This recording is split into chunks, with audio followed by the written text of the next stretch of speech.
Chapter 10. All right, Chapter 10 review. Let's finish up what we're doing. The one thing with problems like 29 is that when you're missing this angle over here, we have to actually know what this measure of the arc is. And if I do 360 minus 250, that tells me that this arc right here, the yellow one I just highlighted, is 110. And the reason why that matters is, and I should probably do this on line paper, the reason that matters is that in section 10.5 here, this is where we learned that finding that angle would be equal to the difference between these two arcs, 250 minus 110, and then we divide that by 2. So that's going to be 250 minus 110, that's 140 over 2, so that's going to be 70. X is 70 for number 29. And that one is, I'm looking right at it, Theorem 1016, if you need to look back at these. 30. 30 actually is Theorem 1015. And for this, a little bit different relationship, X is equal to half of the sum. 152 plus 60 divided by 2. So what's that going to be? 212 divided by 2? Is that right? 106? Cool.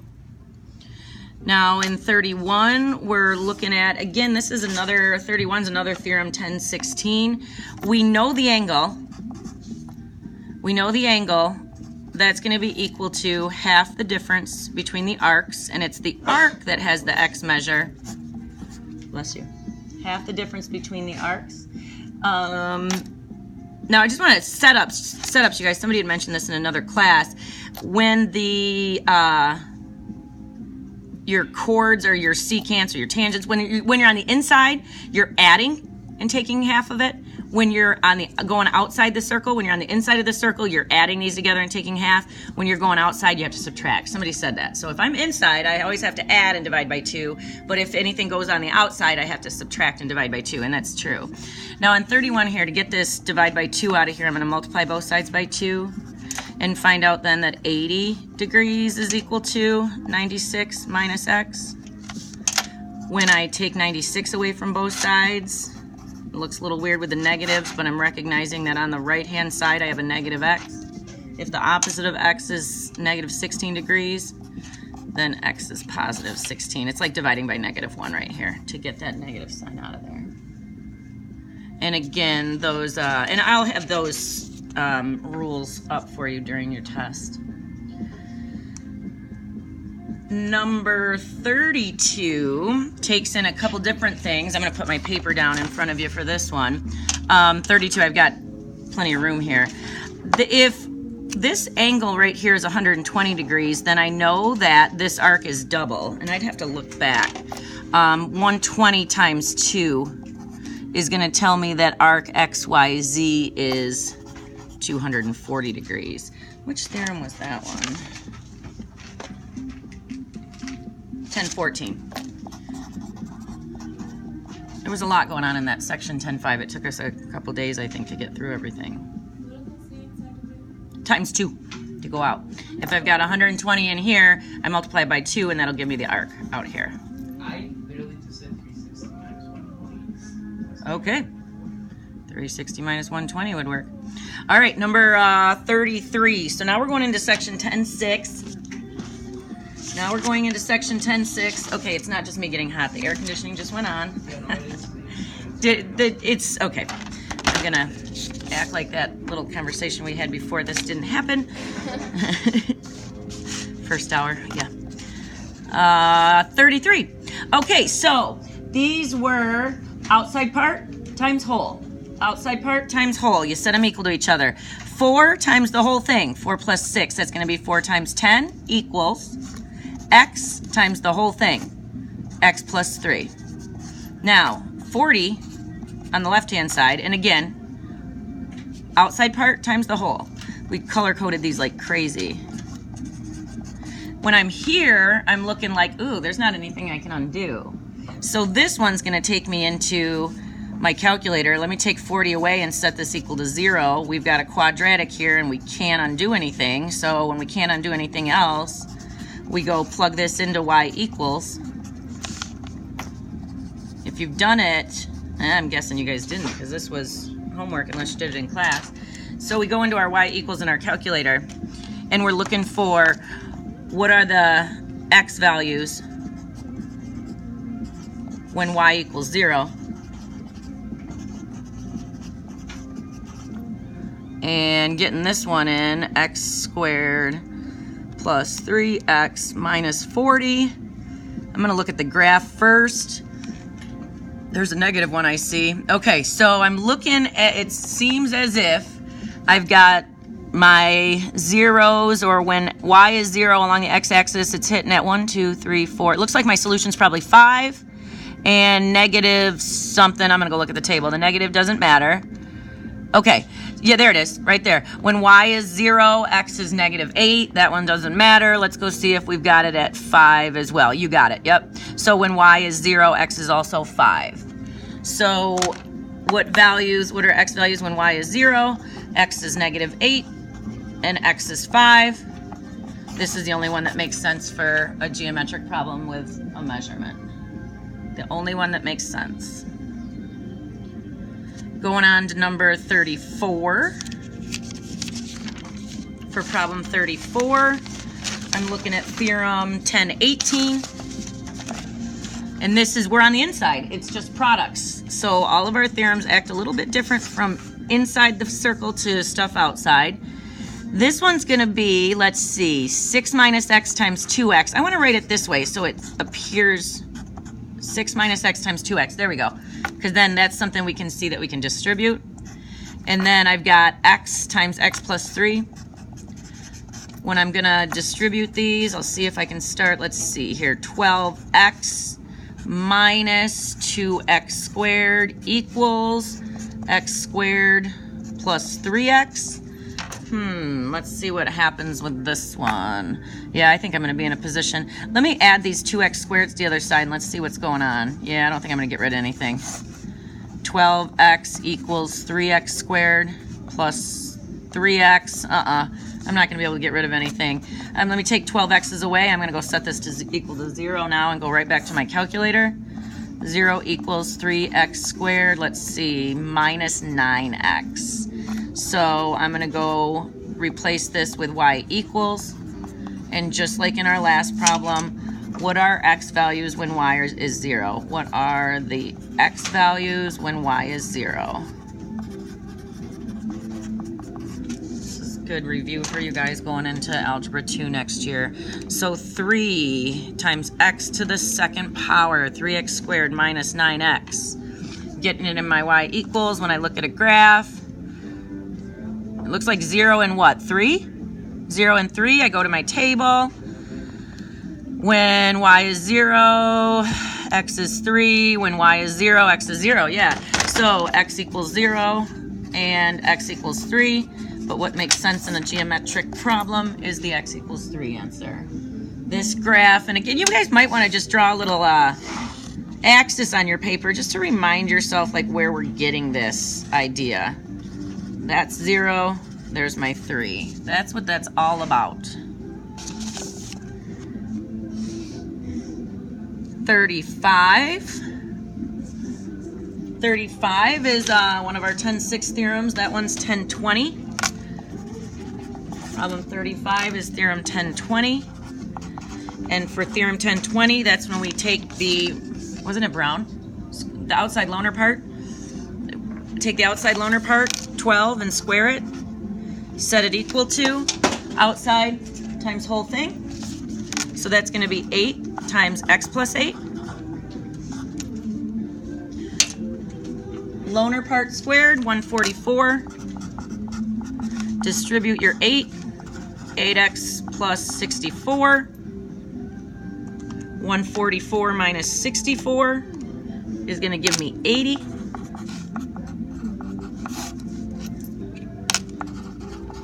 Eighty is 8x. Divide by 8. X is 10.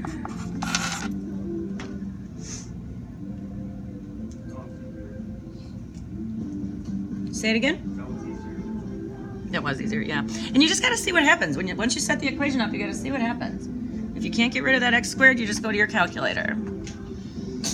Bless you. Number 36. So let's look at this on the page first. It's all about this skating rink. And it's that same theorem. This is a little loud. It's that same theorem that we messed around with on the last problem. Outside loaner part gets squared. So that's 20 feet. I got to square that outside loaner part. 36. 20 squared. If I remember right, that's 400. I'm just going to drop that under there right now. And then it's equal to the outside part times the whole thing. And if you guys look at this, the whole thing here is R plus 12. So the whole thing is 2R's plus 12. And then let me go and distribute that. R plus 12, I'm writing as 2R plus 12. 24R's plus 144. Subtract 144 from 400. I get 256. 256 is equal to 24 R's. When I divide 256 by 24, I get the radius is about, it says estimate. I'm seeing 10.6 repeating. You guys, I know that this is 10 2/3. And if you said about 11, but that's exactly what it's equal to, 10 2/3. If you did an estimate, just have your work there. If you estimate it as 11, I can still follow 10 2/3 feet.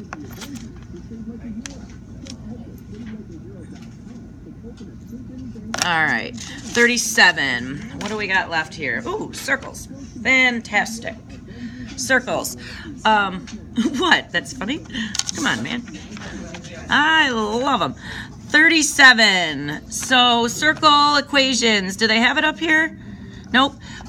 X minus h, that quantity squared, plus y minus k, that quantity squared is equal to the radius squared. For 37, the center is at 4 and -1. When I count, it's going by ones. The radius is 1, 2, 3. And so the equation for 37, bless you, x minus 4, that quantity squared, plus the quantity y minus -1, which is y plus 1, squared, and 3 is the radius, so 3 squared is going to leave us at 9. 38, the center is at, okay, this one's going by 2's. The center is at 8, 6. It's going by 2's. What's the radius? 2, 4, 6. The radius is 6. So this one's going to be the quantity x minus 8 squared plus y minus 6 squared equals 6 squared, which is 36.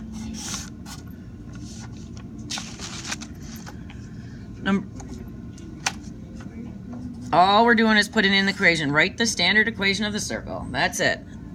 Then 39. Okay, I like that center at 0, 0. Makes for a x squared y squared equation. X squared plus y squared equals, its radius is 4. These are going by 2's.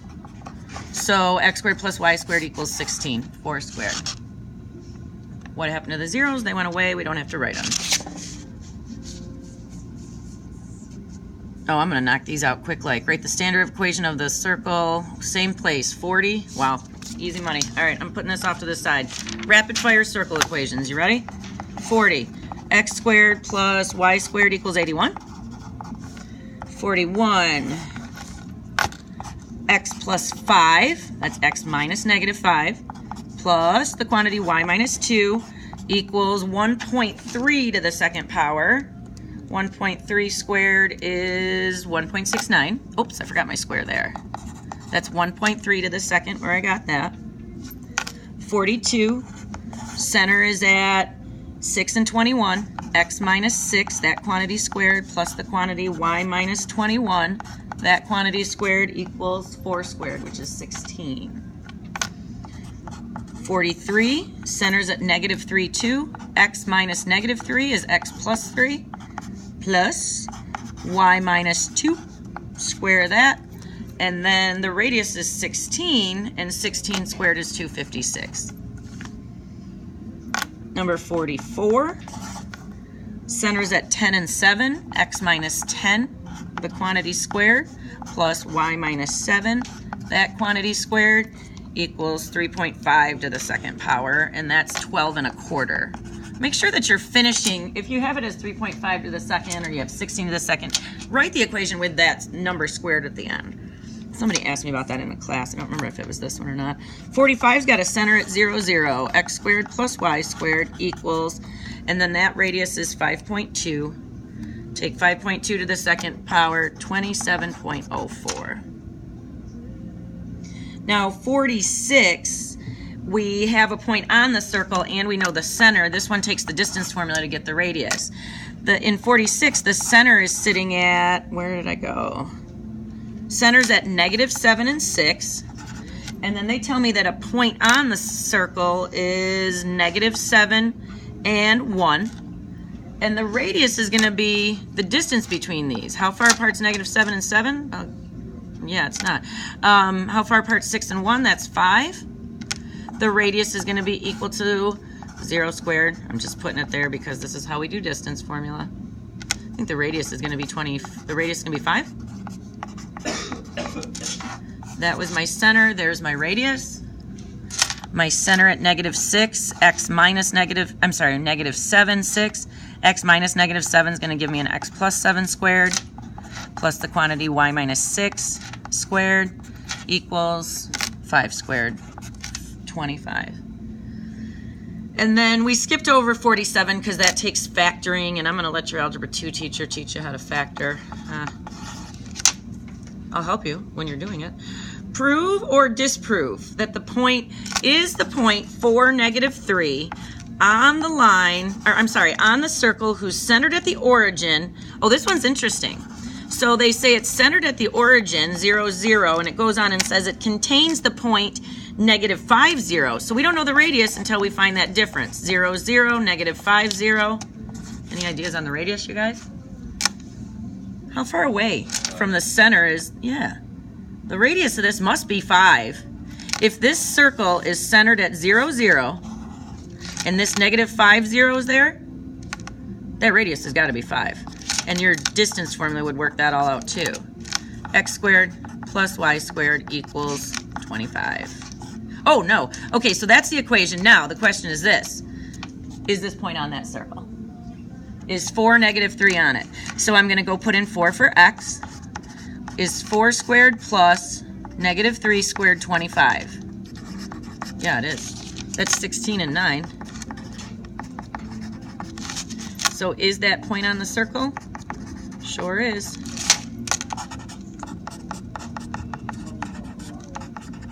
Well, that's my point. All right. Sweet.